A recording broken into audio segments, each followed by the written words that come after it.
नमस्कार, आप देख रहे हैं न्यूज 24। आपके साथ में हूं मानक गुप्ता। आप देख ही रहे हैं लगातार हिंदुस्तान में कोरोना वायरस की दूसरी लहर को लेकर हर दिन बुरी खबरें आती हैं, बीच में कुछ एक अच्छी खबरें भी आती हैं। तो अगले आधे पौने घंटे में मैं आपको एक अच्छी खबर आई है उसके बारे में बताने जा रहा हूं। एक अच्छी और राहत भरी खबर है। अब अच्छी खबर यह है कि हिंदुस्तान में सरकार ने कोरोना की एक नई दवा को मंजूरी दी है। ये जो नई दवा है ये एक एंटीबॉडी ड्रग कॉकटेल है। ये मैं जो शब्दों का इस्तेमाल कर रहा हूं हो सकता है आपको ये समझ में ना आए। ये डॉक्टरों द्वारा इस्तेमाल किए जाने वाले शब्द हैं, इनको वैज्ञानिक साइंटिस्ट इस्तेमाल करते हैं, लेकिन आपको आसान शब्दों में समझाऊंगा मैं। जो कोरोना की नई दवा आई है वो कैसे बनती है, वो किन मरीजों के लिए फायदेमंद हो सकती है और ये किस तरह से राहत पहुंचाती है। ये एंटीबॉडी ड्रग कॉकटेल है। इसमें दो दवाएं हैं, कासिरिविमैब और इमडिविमैब। ये सिर्फ नाम आपको जानकारी के लिए बता रहा हूं। अब इनको भारत सरकार के Central Drugs Standards Control Organisation ने मंजूरी दे दी है इमरजेंसी इस्तेमाल के लिए। ये कल ये मंजूरी मिली है, सरकार ने मंजूर कर दिया इस दवा को। अब जिन मरीजों में, कोरोना के मरीजों में हल्के और मध्यम लक्षण हैं, उन पर यह दवा इस्तेमाल की जा सकती है। तो ये एंटीबॉडी ड्रग कॉकटेल है। इसमें दो दवाएं हैं, कासिरिविमैब और इमडिविमैब। ये जो एंटीबॉडी ड्रग कॉकटेल है इसे रॉश और रीजेनेरॉन, ये दो कंपनियां बनाती हैं। अच्छा, अब इसे हिंदुस्तान में सिप्ला नाम की जो हमारी एक नामी कंपनी है वो इसे डिस्ट्रीब्यूट करेगी, ये भी तय हो गया है। अब ये शरीर पर कैसे काम करती है, कैसे फायदा पहुंचाती है, ये भी आपको विस्तार से बताऊंगा। मेरे साथ डॉक्टर्स जुड़ेंगे, लेकिन फिलहाल मोटी मोटी बात यह है कि अब जल्दी ही एक और दवा कोरोना वायरस से लड़ने के लिए बाजार में आने वाली है। इस दवा का इस्तेमाल अमेरिका में, यूरोप में अभी तक सक्सेसफुली हो रहा है। अभी तक का जो एक्सपीरियंस और अनुभव है अमेरिका यूरोप के डॉक्टरों में, वो ये कहते हैं कि यह दवा कारगर साबित हो रही है। ऐसे में हिंदुस्तान में जब हमारे 4,12,000 केस आज भी आए हैं, हर तरफ लोग रेमडेसिविर के लिए जद्दोजहद कर रहे हैं, अगर ये दवा बाजार में आ जाती है तो बहुत बड़ी राहत मिलेगी कोरोना के मरीजों को। हिंदुस्तान में जो इसको इमरजेंसी यूज के लिए परमिशन दी गई है, जाहिर है यहां हिंदुस्तान में इसका कोई ट्रायल तो हुआ नहीं है, लेकिन यूएस और यूरोप में इस दवा के जो ट्रायल हुए हैं उनके डेटा के आधार पर इसे हिंदुस्तान में इमरजेंसी इस्तेमाल की मंजूरी दे दी गई है। अब दो चार बातें और हैं जो मेरे साथ जो डॉक्टर्स जुड़ रहे हैं वो ज्यादा बेहतर बता पाएंगे, लेकिन फिर भी ये 12 साल या उससे ऊपर के लोगों के लिए इस दवा का इस्तेमाल किया जा सकता है और 40 किलोग्राम से ज्यादा आपका वजन होना चाहिए, यह भी बताया गया है इसमें। और जिनमें हल्के और मध्यम लक्षण हो उन मरीजों पर इस दवा का इस्तेमाल किया जा सकता है ताकि आपका संक्रमण गंभीर ना हो जाए। अभी तक का एक्सपीरियंस यूएस और यूरोप का यह कहता है कि यह दवा कारगर साबित हो सकती है। यह कैसे काम करती है और कब तक मिलेगी, किन लोगों को लेनी चाहिए और किन को नहीं लेनी चाहिए, सारे सवालों के जवाब न्यूज 24 पर मैं आपको देने जा रहा हूं। मेरे साथ सबसे पहले डॉक्टर रवि गोडसे सीधे अमेरिका से जुड़ रहे हैं, जो कि कल ही मेरे साथ बातचीत में ये बता रहे थे कि हिंदुस्तान को सबसे पहले इस एंटीबॉडी ड्रग कॉकटेल को अमेरिका से इंपोर्ट करना शुरू कर देना चाहिए। लगता है कि मेरा और आपका इंटरव्यू डॉक्टर गोडसे, ऐसा लगता है कहीं कोई देख रहा था, या हो सकता है उससे पहले भी सरकार में ये प्रक्रिया चल रही हो, लेकिन इत्तेफाक भी है तब भी भारत के लिए तो ये अच्छी खबर है। मेरे साथ जो मेहमान जुड़ रहे हैं जल्दी से उनको स्क्रीन पर लाइए। डॉक्टर रवि गोडसे मेरे साथ हैं, डॉक्टर राहुल भार्गव हैं, डॉक्टर कौशलकांत मिश्रा हैं। डॉक्टर स्वागत है आप सबका। डॉक्टर गोडसे, आप ही से शुरू कर रहा हूं। डॉक्टर गोडसे, जरा जल्दी से अपना यूएस का एक्सपीरियंस मुझे पहले बता दीजिए। ये जो नई दवा है एंटीबॉडी ड्रग कॉकटेल, ये कैसे काम करती है और आपका अनुभव अमेरिका में क्या कह रहा है, क्योंकि अब जल्दी ये हिंदुस्तान में आने वाली है, इसको परमिशन मिल गई है। डॉक्टर गोडसे। मैं खुद कई बार यूज कर चुका हूं। मैं मेरे हर पेशेंट पे अप्लाई कर देता हूं। वो काफी बार नहीं बोल देते, अभी हम लोग सिर्फ हाई रिस्क पेशेंट को दे रहे हैं कि जिनको हाई रिस्क है इन्फेक्शन होने का।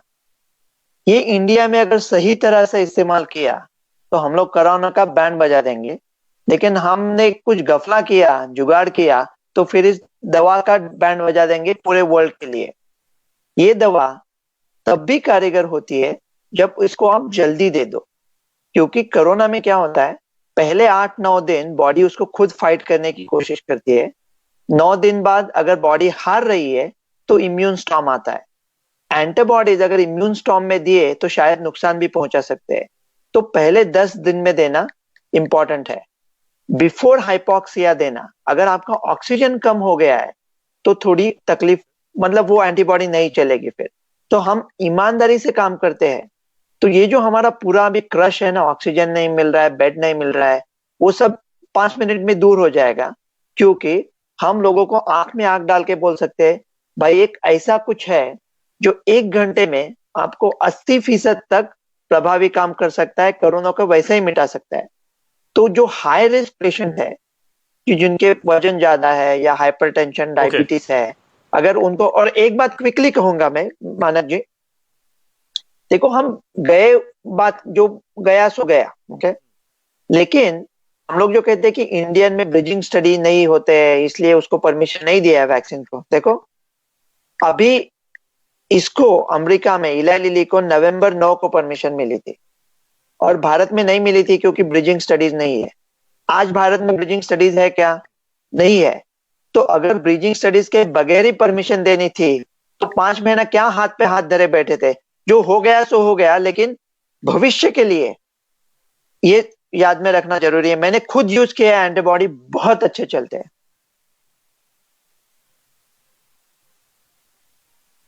ओके डॉक्टर गोडसे, मैं आप ही के एक्सपीरियंस और जानकारी के आधार पर ये और पूछ रहा हूं आपसे, ये इनके लिए जो शब्द इस्तेमाल किया जा रहा है वो है मोनोक्लोनल एंटीबॉडी।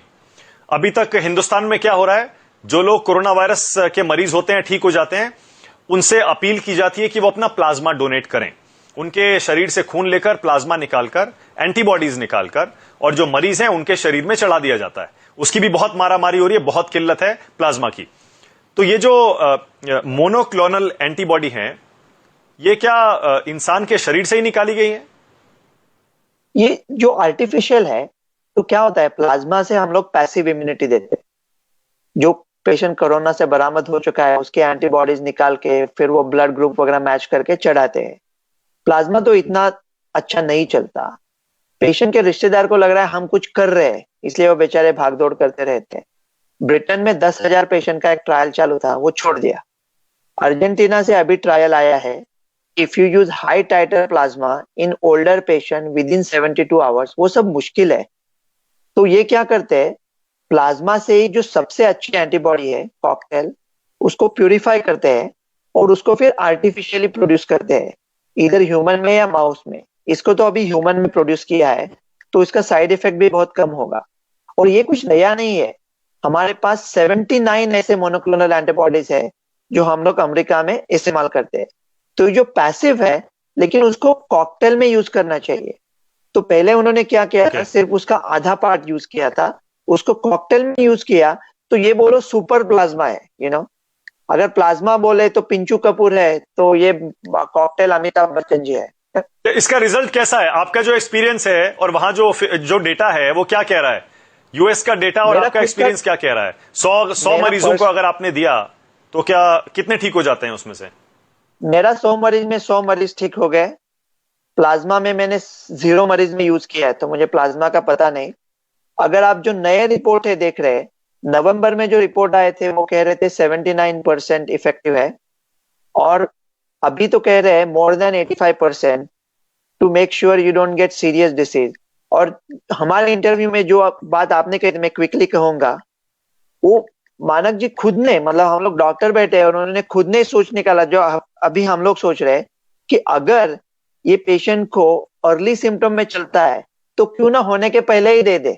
तो कल हम लोग इंटरव्यू पे बात कर रहे हैं 88 आईपीएल प्लेयर्स को लगा दो और 3 महीना आईपीएल खेलते रहो, ऐसा भी कर सकते हैं।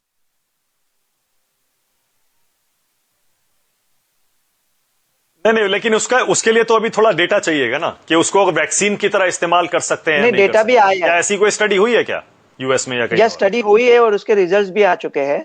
उसके रिजल्ट 10 दिन पहले आए थे और they are applying for the indication कि अगर आपको हाई रिस्क एक्सपोजर है, कि आप कोविड के पेशेंट के संपर्क में आए हैं और आपने वैक्सीन नहीं ली है, तो आपको ये इंजेक्शन चढ़ा देंगे। 3 महीने के लिए आप ठीक है, लेकिन आप 3 महीने के लिए फिर वैक्सीन नहीं ले पाओगे, क्योंकि वो एंटीबॉडी वो वैक्सीन के साथ झूंझेंगे। ओके डॉक्टर भार्गव, कितनी राहत की खबर है डॉक्टर भार्गव? इंडिया के लिए कितनी अच्छी खबर है कि इमरजेंसी यूज की परमिशन मिल गई है डॉक्टर भार्गव? मानव जी, बहुत रिलीफ की खबर है ये। इसको इस तरीके से देखना चाहिए कि जिस प्रकार से हमारी मृत्यु दर बढ़ी है, जिस प्रकार से हमारे को हॉस्पिटलाइजेशन की प्रॉब्लम पड़ी, ऑक्सीजन की प्रॉब्लम पड़ी, अगर ये राइट प्राइस में आई है, जो मैं आपको प्राइस बताऊंगा, शायद उसकी कीमत होगी ड्यूरिंग द शो, अगर ये मास लेवल पे यूटिलाइज होती है, तो ये बात पक्की है मानव जी कि हमारी प्रॉब्लम 90% से कम हो जाएगी। जैसे डॉक्टर गोडसे ने कहा, बिल्कुल सही बात है कि अगर हाई रिस्क इंडिविजुअल है जिसमें मृत्यु होने की संभावना ज्यादा है डेटा वाइज, जिसको डायबिटीज है, हाइपरटेंशन है, एस्थमा है, लिवर डिजीज है, HIV है, सिकल सेल है, थैलेसीमिया है, एज मोर देन 60 इयर्स है, वो किसी के संपर्क में भी आते हैं, तो 81% और नेगेटिव है, शुरुआत में नेगेटिव है, तो उनका 81% चांस है कि उनको कोविड माइल्ड होगा या नहीं होगा।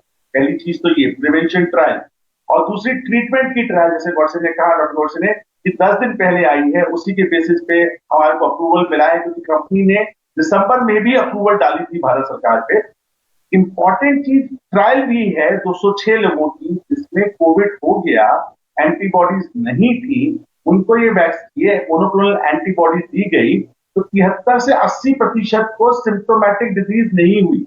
इसका मतलब माइल्ड डिजीज हो, इन्फ्लुएंजा जैसी, 4-5 दिन रहे और आके चली जाए, तो इससे ज्यादा अच्छी चीज क्या है? आप अपने कार्य चला सकते हैं, अपना रोजगार चला सकते हैं, इकोनॉमी चला सकते हैं, IPL खेल सकते हैं, सिनेमा हॉल जा सकते हैं। ये बहुत बड़ी राहत की खबर है।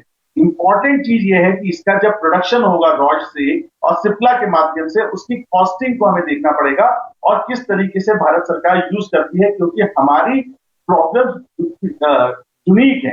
यूनिक का मतलब ये, इसमें हमारे को जो सबसे पहली चीज चाहिए रहेगी, रैपिड टेस्टिंग। मतलब आपने टेस्ट किया, 24 से 48 घंटे में रिपोर्ट आ गई, क्योंकि अभी कुछ रिपोर्ट्स ऐसी हैं बहुत सारे क्षेत्रों में, बहुत ज्यादा स्टेट्स में, जहां 7-7 दिन रिपोर्ट नहीं आती।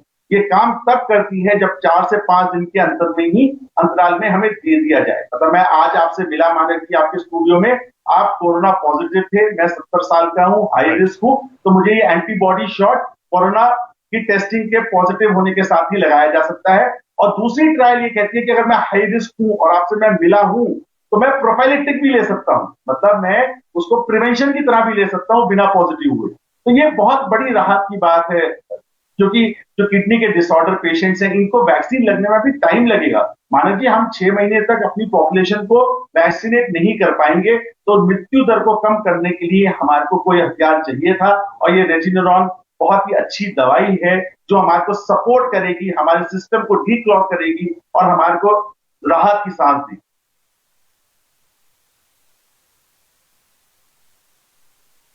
ठीक है डॉक्टर भार्गव, आपके हिसाब से आपका एक्सपीरियंस क्या कह रहा है? ये कब तक दवा आनी शुरू हो जाएगी और जब आएगी?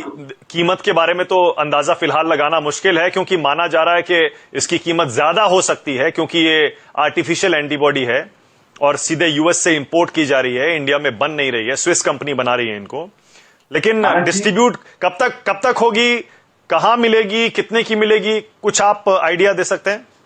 मानव जी, जैसे डॉक्टर गोडसे ने कहा, हमने अपने 2 पेशेंट को, हाईलाइन पेशेंट्स को लगाई थी US से, और उस समय हमें फ्री मिली थी, और स्पेक्टाकुलर रिजल्ट। मतलब 60 साल 65 साल के थे, हाईली डायबिटिक थे, HB1AC 9 था, कोविड पॉजिटिव थे, सिम्टोमेटिक डिजीज नहीं हुई, कुछ भी नहीं हुआ, घर पे बैठे बैठे 10 दिन निकल गए, कोई प्रॉब्लम नहीं है। तो ये बहुत 2 लोगों में हमारे को अपना पर्सनल एक्सपीरियंस दिखाता है कि बहुत पोटेंट दवाई है। दूसरी चीज, 17 मई तक दवाई आएगी, देश में पहली खेप 17 मई तक आएगी, और इसकी प्राइस अभी जद्दोजहद चल रही है कि कितनी प्राइस पे आए। 40-50 हजार के करीब ये दवाई की कीमत होगी।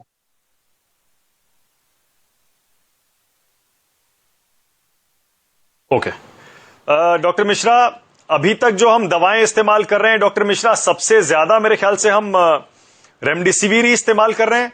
उसके अलावा फेबीफ्लू नाम की एक दवा है वो इस्तेमाल हो रही है।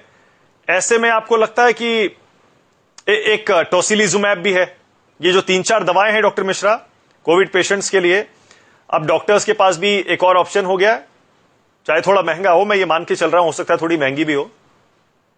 मानव जी बिल्कुल सही है जैसा मेरे से पहले दोनों स्पीकर्स ने कहा, लेकिन मुझे इसमें थोड़ा दिल्ली दूर लगती है हिंदुस्तान के लिए। क्योंकि एक तो महंगी है, अपर स्ट्रेटा को मिलेगी, इसके इंडिकेशन में कोई प्रॉब्लम नहीं है, इसके आउटकम में कोई प्रॉब्लम नहीं है, लेकिन जिस तरह का हिंदुस्तान हमारा है, जैसे डॉक्टर राहुल भार्गव ने बिल्कुल सही बताया कि दिल्ली में आज हमारे आरटीपीसीआर के रिपोर्ट आने में कम से कम 2 से 3 दिन लग जा रहे हैं, और यूपी और अदर एरियाज में तो 5-5 दिन लग जा रहे हैं। तो जैसा डॉक्टर रवि ने कहा था ना कि इसको अगर अप्रोप्रिएट टाइम में यूज नहीं किया जाएगा तो हम इस दवा को बेकार कर देंगे। मैं इस दवा के खिलाफ बिल्कुल नहीं हूं, दवा का अपना इंडिकेशन है, अपना रोल है, और एज ए डॉक्टर मेरे हाथ में एक नया टूल आया है जो बहुत सारे हाई रिस्क ग्रुप के पेशेंट्स के लिए बेनिफिशियल होगा। लेकिन आज के समय में अगर ये कहें कि जो अभी वेव चल रही है, इस वेव के लिए, इस पर्टिकुलर वेव के लिए मुझे नहीं लगता कि ये हमारे हिंदुस्तान के लिए बहुत सक्सेसफुल रहेगी। आगे चल करके जो ये कहें कि क्योंकि 17 के आसपास आने वाली है, जैसा राहुल जी ने बताया, मेरे को इन्फॉर्मेशन नहीं है, और 15 तारीख तक मैक्सिमम पीक आ जाएगा, उसके बाद फॉल डाउन चालू हो जाएगा। तो ये बात सही है कि हाई रिस्क के लिए बहुत अच्छी है, प्रोफाइलेक्सिस के लिए बहुत अच्छी, लेकिन फ्यूचर जो थर्ड वेव है शायद उस समय तक हमारे पास एडिक्वेट मात्रा में होगी, और हो सकता है प्राइस निगोशिएशन हो और बहुत सारे लोगों का अवेलेबल हो।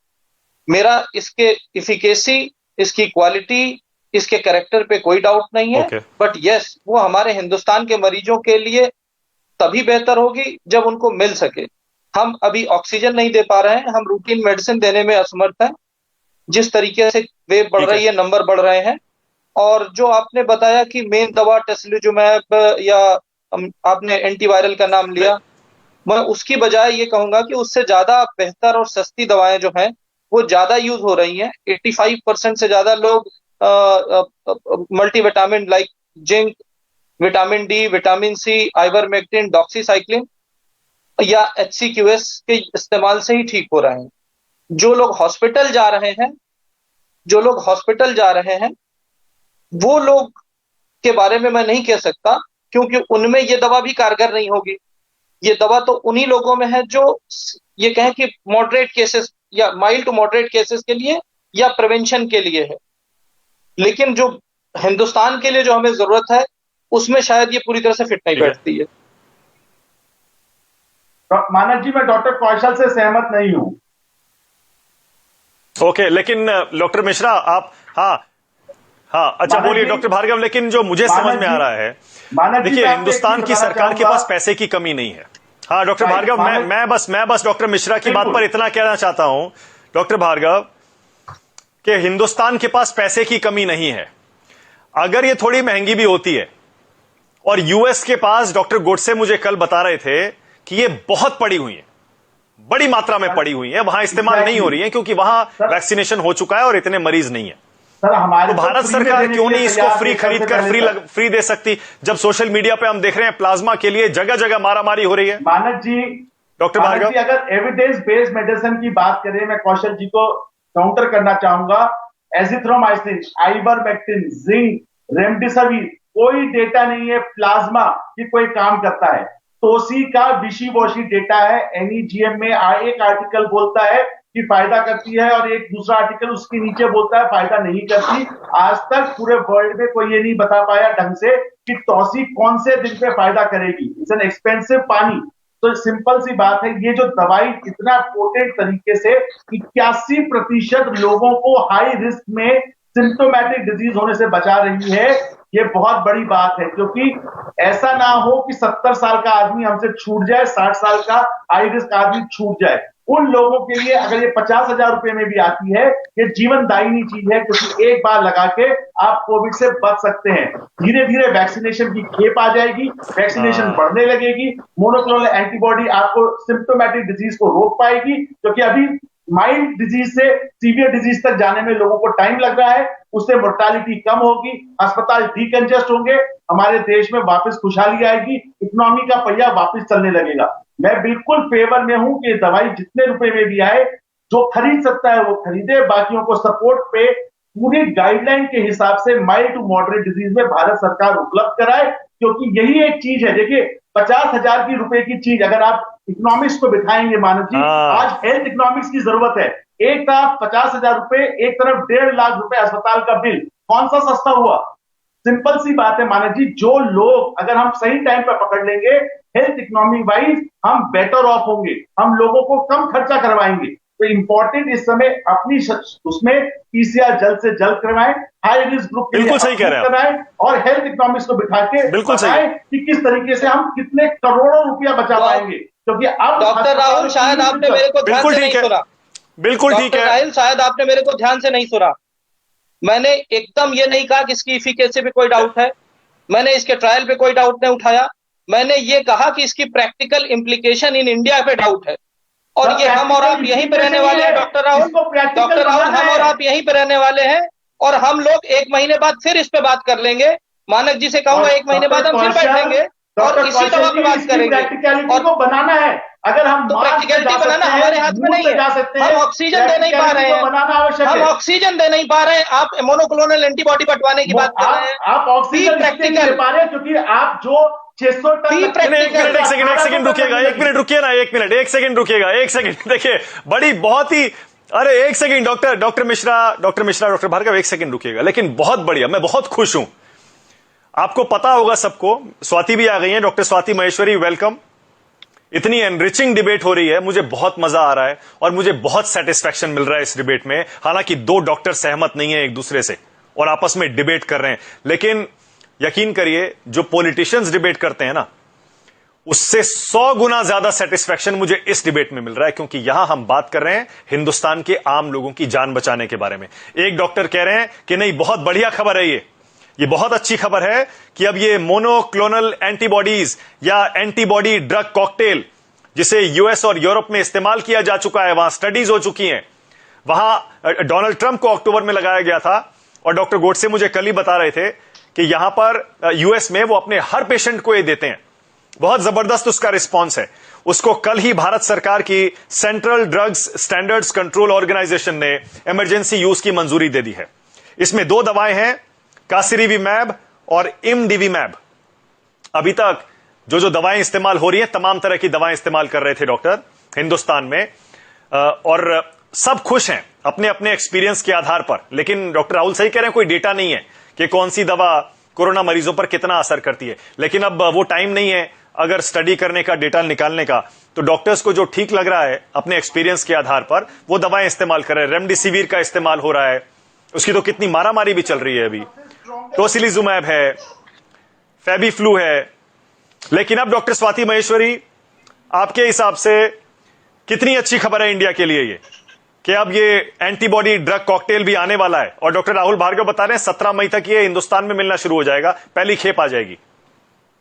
देखिए, मैं ये बोलूंगी मानक जी कि इस तरह की कोई भी खबर अगर आती है जहां हमें लगता है कि हम कोरोना वायरस को हरा सकते हैं, उसके ऊपर चढ़ सकते हैं, तो मुझे लगता है वो पूरे विश्व के लिए बहुत अच्छी खबर है, केवल भारत के लिए नहीं है, सभी के लिए बहुत अच्छी खबर है। और भारत किसी से पीछे क्यों रहे?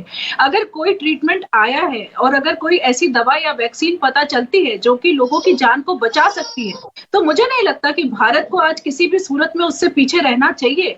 हमारे भी लोगों की जान उतनी ही कीमती है जितनी की कीमती किसी और देश के लोगों की जान है। तो हमारे को भी उतने ही प्रयास करने चाहिए जितने की और देश कर रहे हैं। हमें भी देखिए, वायरस को हमें चौतरफा घेरना ही पड़ेगा। अगर हम सोच रहे हैं कि एक ही तरफ से एक ही स्ट्रेटेजी चला के हम वायरस को घेर लेंगे, तो ये संभव नहीं है।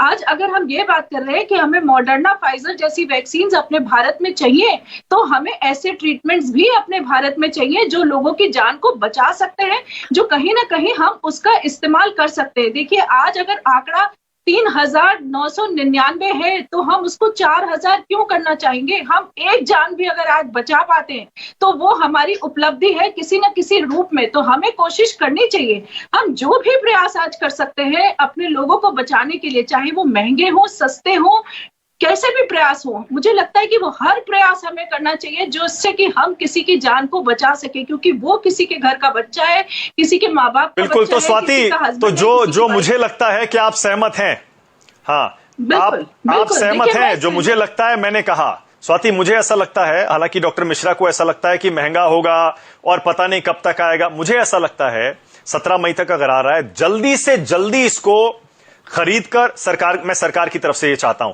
सरकार के पास पैसे की कमी नहीं है, अगर इससे जानें बच सकती हैं, प्लाज्मा मिल नहीं रहा, ऑक्सीजन मिल नहीं रहा, हॉस्पिटल बेड्स मिल नहीं रहे, सरकार क्यों ना पैसा खर्चा करे, अपना खजाना खोल दे, और जब एक दवा मिलकर ये उम्मीद की किरण दिखाई दे रही है इसमें, क्यों ना ये खरीद कर और मुफ्त में बांटे। स्वाति, मानक जी, बिल्कुल मैं अग्री करती हूँ मानक आपकी इस बात से कि आज कोई भी चीज अगर किसी भी चीज से हम किसी की जान बचा सकते हैं तो हमें उसे यूज करना चाहिए। लेकिन हमें एक चीज ध्यान रखनी है कि हम अगर ऐसी किसी भी दवा के ऊपर हमारा हाथ होता है, हमारी वहां तक पहुंच होती है, तो हमें बाकी चीजों को अंडरमाइन नहीं करना है। हमारे लिए वैक्सीनेशन, हमारे लिए ऑक्सीजन की सप्लाई, हमारे लिए अपने हेल्थ केयर पर्सनल्स को दुरुस्त करना, उनकी फोर्स को और बढ़ाना, टेलीमेडिसिन का इस्तेमाल करना, ये सब चीजें उतनी ही इंपॉर्टेंट है और हर चीज की तरफ हमारी तवज्जो उतनी ही होनी चाहिए। ये नहीं है कि आज हमें अगर किसी वैक्सीन या दवा के बारे में पता चलता है तो हमारा सारा जो फ्लो है वो उधर ही भाग जाए और हम बाकी जरूरती चीजों को भूल जाएं। तो ये हमें नहीं करना है, हमें इन दोनों के बीच में एक बैलेंस बना करके रखना और अपनी लड़ाई को मजबूत करना। मल्टी प्रॉन्ग स्ट्रेटेजी होनी ही पड़ेगी। बिल्कुल सही है डॉक्टर गोडसे। जैसे हम लोगों ने अभी, बिल्कुल सही है डॉक्टर गोडसे, यूएस में कोविड पेशेंट्स को आप कौन कौन सी दवाएं देते हैं? देखो, हम लोग कुछ नहीं देते, ये मल्टी प्रॉन्ग स्ट्रेटेजी वगैरह है ना, तो बाकी सब ठीक है, पेपर पे ठीक लगता है। Frederick the Great of Russia used to say that to defend everything is to defend nothing. अब सब चीज पे ध्यान दे रहे हो, मैं ऐसा नहीं कह रहा हाथ नहीं धो, मास्क ज्यादा डालो, मास्क इंपॉर्टेंट है, सरफेस ट्रांसमिशन टू 1 in 10,000 है। अभी हम लोग जो ट्रीटमेंट की बात करते हैं तो कोई डेटा नहीं है, azithromycin 0 data, doxycycline nothing, ivermectin we have recommended against it on March 5th, favipiravir 0 data, zincovate कुछ डेटा नहीं है, स्टीरॉयड दे रहे हैं, steroid is the only drug shown to use mortality 30%, but it has to be given after hypoxia or at least 9 days within the 9 days of first onset of symptom। तो हम लोग कुछ क्या कर रहे हैं, जनरल प्रैक्टिशनर्स बैंड बजा रहे हैं यार इंडिया का, वो इतना मेडिसिन दे रहे हैं 8, 9, 10, हम लोग कुछ नहीं देते। कोरोना एकदम सिंपल है, एसिम्प्टोमेटिक में कुछ चीज की जरूरत नहीं है। अगर है आरटीपीसीआर तो आपको मोनोक्लोनल चढ़ा सकते हो, अगर हाइपोक्सिया हुआ तो ऑक्सीजन, रेमडेसिविर, यूएस का डेटा है, World Health Organization. Toci immune storm में, टोसी की यहाँ पे बात नहीं कर सकते। अभी इंडिया में न्यूज आए थे कि जब सिप्ला ये बनाएगी उसके साथ बारिसिटिनिब भी बनाएगी, जो टोसी जैसा ड्रग है, ओरल है, चीप है, लेकिन काम नहीं करता। परसों ये डेटा है, अभी काम नहीं करता तो मोनोक्लोनल पे ध्यान दे दो ना। ये अगर मोनोक्लोनल यूज किया तो इम्यून स्टॉर्म आएगा ही नहीं। और इसके ऊपर मैंने एक ऐप की बात की थी, कब की थी पता है? 5 महीना पहले। ऐप अभी बनाना है, 1 पॉइंट हाइपरटेंशन, डायबिटीज, वेट, और अगर आपका स्कोर 7 से ज्यादा है आपको क्यूआर कोड मिलेगा, फिर आपको आरटीपीसीआर का रिजल्ट 2 घंटे में आना चाहिए। जहां पे मोनोक्लोनल एंटीबॉडी है वही आरटीपीसीआर टेस्टिंग करेंगे, क्यूआर कोड लेके जाएंगे। अगर आज हाई रिस्क है, आरटीपीसीआर का टेस्ट पॉजिटिव आया तो मोनोक्लोनल चढ़ाएंगे, घर जाएंगे।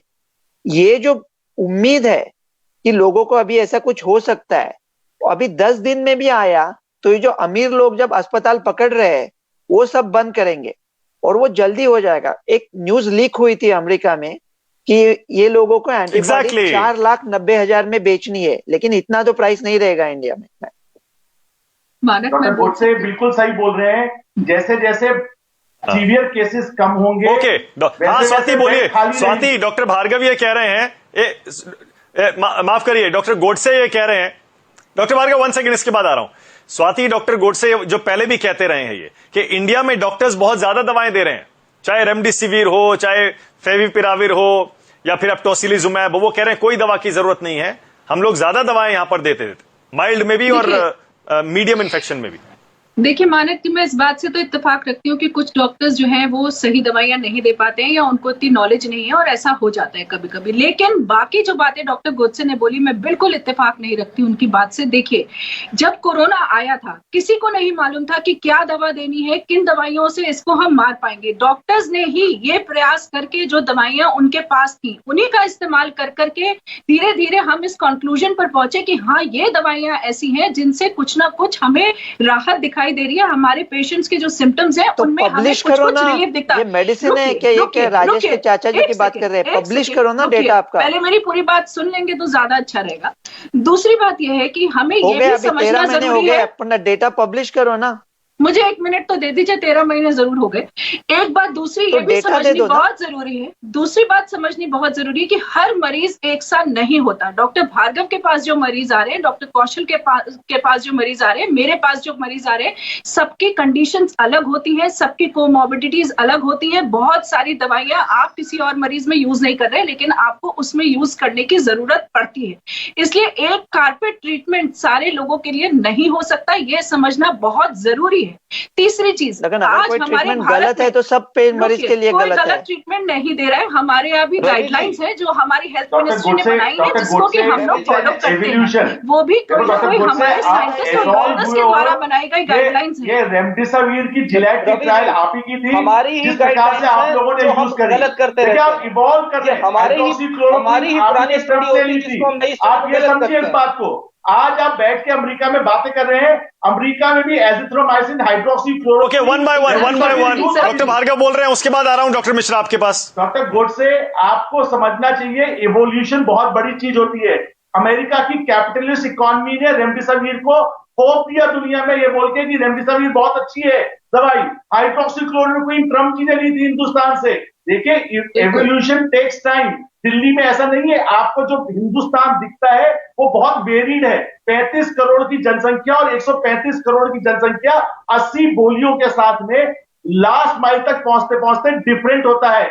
एक बात समझिए बात को, हिंदुस्तान बहुत जल्दी चेंजेस को अडॉप्ट करता है। आज मेरी प्रैक्टिस में रेमडेसिविर, एजिथ्रोमाइसिन जो आप बात कर रहे हैं, बोलिए डॉक्टर गोडसे। डॉक्टर गोडसे, मैं चाह रहा हूं कि इस बहस में पढ़ने के बजाय चीजें बदलती हैं। नेशनल ठीक है, मैं चाह रहा हूं डॉक्टर गोडसे, इस बहस में पढ़ने के बजाय ये डिबेट हम फिर कभी कर लेंगे, मेरे पास टाइम खत्म हो रहा है। से बोल देता हूं डॉक्टर गोडसे, मैं चाह रहा हूं जाते जाते बस जल्दी से छोटे में अगर आप ये बता पाए।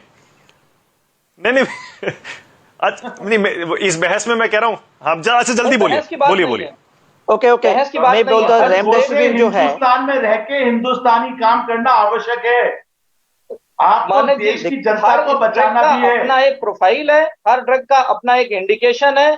सारी ड्रग सारे स्टेजेस पे नहीं यूज हो सकती हैं। रेमडेसिविर का जो भी डेटा आप कहते हो, लेकिन यहाँ पे रेमडेसिविर लोग यूज कर रहे हैं और पेशेंट ठीक हो रहे हैं। अब यह है कि हमारे पास double blind, triple blind trial करने का टाइम नहीं है, नहीं तो हम आपको इसका जवाब दे देते। और अलग अलग स्टेज पे अलग अलग टाइम, टोसिलिजुमैब का अलग रोल है, रेमडेसिविर का अलग रोल है। हम आपकी बात से सहमत हैं कि एंटीबॉडी अच्छी है। देखिए, कुल मिलाकर के इन जनरल, अरे भाई एक एक करके वन बाय वन, एक सेकंड ऑडियो बंद करिएगा, एक सेकंड, क्योंकि मेरे पास टाइम भी खत्म हो रहा है। एक मिनट, एक सेकंड, वन सेकंड, अरे रुकिए ना, एक सेकंड रुकिए ना, एक सेकंड। डॉक्टर गोडसे, ये जो डॉक्टर्स यहां बैठे ये जो बात बोल रहे हैं, doctor Bhargava, doctor Swati, doctor Mishra, ये अपने एक्सपीरियंस के आधार पे बोल रहे हैं। जैसे मैंने पहले कहा ना, ऐसी डिबेट, ऐसी बहस बहुत फ्रूटफुल होती है, मुझे मजा आ रहा है इसमें, बहुत अच्छा लग रहा है। डॉक्टर भार्गव, डॉक्टर मिश्रा और डॉक्टर स्वाति, मैं बस इतना बता सकता हूं क्योंकि डॉक्टर गोडसे को मैं काफी टाइम से जानता हूं। हो सकता है कि वो कुछ कह रहे हो आपके ऊपर वो सही नहीं हो, इंडियन डॉक्टर्स के बारे में, यहां दवाओं के इस्तेमाल के बारे में, बट ही मीन्स गुड। वो हिंदुस्तानी मूल के एक डॉक्टर हैं जो अमेरिका में रहते हैं। वो खुद ये चाहते हैं कि अमेरिका के एक्सपीरियंस से सीखकर हिंदुस्तान में हम लोगों का अच्छा भला कर पाएं। तो ये डिबेट तो अच्छी है, लेकिन इंटेंशंस दोनों तरफ अच्छे हैं। डॉक्टर गोडसे, क्लोजिंग कमेंट मैं आपको दे रहा हूं, इस डिबेट को फिर कभी करेंगे। मैं बस आपसे ये सुनना चाह रहा हूं डॉक्टर गोडसे, अगर मान लीजिए 17 मई तक ये दवा हिंदुस्तान आती है, उसके बाद लगनी शुरू हो जाती है, हालांकि उसमें टाइम लगेगा, कितने हद तक, कितने परसेंट आप मानते हैं कि फर्क पड़ेगा इसमें मरीजों में हमारे यहां, खासतौर से मोर्टेलिटी? मोर्टेलिटी में तो बहुत फर्क पड़ेगा। और जब लोगों को पता चलेगा, अमीर लोगों को, कि ऐसी कोई ट्रीटमेंट है वो खरीद सकते हैं, तो अस्पताल जाना बंद कर देंगे, तो बेड ज्यादा अवेलेबल होंगे, ऑक्सीजन ज्यादा अवेलेबल होगा, सब एकदम सुकून, सब शांति, चैन हो जाएगा। और ये जो ना एग्जैक्टली इंडिकेशन की तरफ, remdesivir should be use only for 5 days। ये अमेरिकन दवा है, ओनली फॉर 5 days। 8 दिन के लिए वो रिश्तेदार भाग रहे हैं पैसा लेके, सिर्फ 5 days। वर्ल्ड हेल्थ ऑर्गेनाइजेशन कहता है ये नहीं चलती, अमेरिका कहता है चलती है, चल के दिखाए, बनाए, चल के दिखाए। तो सिर्फ 5 दिन यूज करो, जैसा इंडिकेशन है वैसा करो। और मैं डॉक्टर स्वाति आपसे कहना चाहता हूं, I would have loved if all 3 of you got Pfizer vaccine or you got Moderna vaccine। आप मेरे भाई बहन हो, you should get the best vaccine that is available। तो डॉक्टर्स को तो ये अगर बनाया है तो आना चाहिए इंडिया में। और मैं जो यहाँ बैठ के बोल रहा हूँ, विकेट कीपर को आप क्यों कह रहे हो बॉलिंग डालो? मेरे पास टाइम खत्म हो गया है, मेरे पास टाइम खत्म हो गया है। लेकिन यकीन करिएगा doctor Godse, doctor Bhargava, doctor Mishra, doctor Swati Maheshwari, यकीन करिएगा अभी तक मैंने जितनी भी डिबेट्स की हैं, this was one of my best debates. मुझे बहुत मजा आया। जैसे मैंने पहले कहा, मुझे सेटिस्फेक्शन बहुत मिला, क्योंकि हम एक मुद्दे की बात पर बहस कर रहे थे। डॉक्टर गोडसे, ही मीन्स गुड, हिंदुस्तानी मूल के हैं, अपने एक्सपीरियंस के आधार पर अपना इनपुट दे रहे थे। यहां 3 इंडियन डॉक्टर्स बैठे हैं जो यहां प्रैक्टिस कर रहे हैं, यहां लोगों की जान बचा रहे हैं। वो ये कह रहे थे, ठीक है हमारे पास डेटा का टाइम नहीं है, हो सकता है जो आप कह रहे हैं वो सही हो, लेकिन फिलहाल लोगों की जान बच रही है जो हम दवाएं दे रहे हैं उससे, इसीलिए हम फिलहाल उसे कंटिन्यू करेंगे। अब बस राहत की बात यह है, जिस पर एक बार फिर से जाते जाते आपको बता दूं, नई दवा आई है, हिंदुस्तान सरकार ने उसको मंजूरी दी है। ये मोनोक्लोनल एंटीबॉडीज हैं, आप सर्च करेंगे गूगल पर तो आपको पता लग जाएगा ये क्या है। इसे रॉश और रीजेनरॉन, ये 2 कंपनियां बनाती हैं, और यहां सिप्ला हिंदुस्तान में इसे इंपोर्ट करके डिस्ट्रीब्यूट करने वाली है। और ये डॉक्टर गोडसे बता रहे हैं, कल ही इंटरव्यू में मुझसे बात हो रही थी, ये आर्टिफिशियल एंटीबॉडीज हैं, जो प्लाज्मा से जैसे आप किसी का खून लेकर देते हैं, ये आर्टिफिशियल एंटीबॉडीज हैं, काम वही करती हैं, इम्यूनिटी मजबूत करती हैं बीमारी के दौरान। तो एक और अब तीर हमारे डॉक्टरों के आर्सेनल में आ गया है हमारे मरीजों को बचाने के लिए। अच्छी खबर है, अब बस इंतजार है कब आती है, कितने की होती है, कब मिलनी शुरू होती है। बहुत शुक्रिया आप सबका इस डिबेट में आने के लिए, बहुत शुक्रिया। छोटा सा ब्रेक ले रहा हूं, खबरें जारी हैं।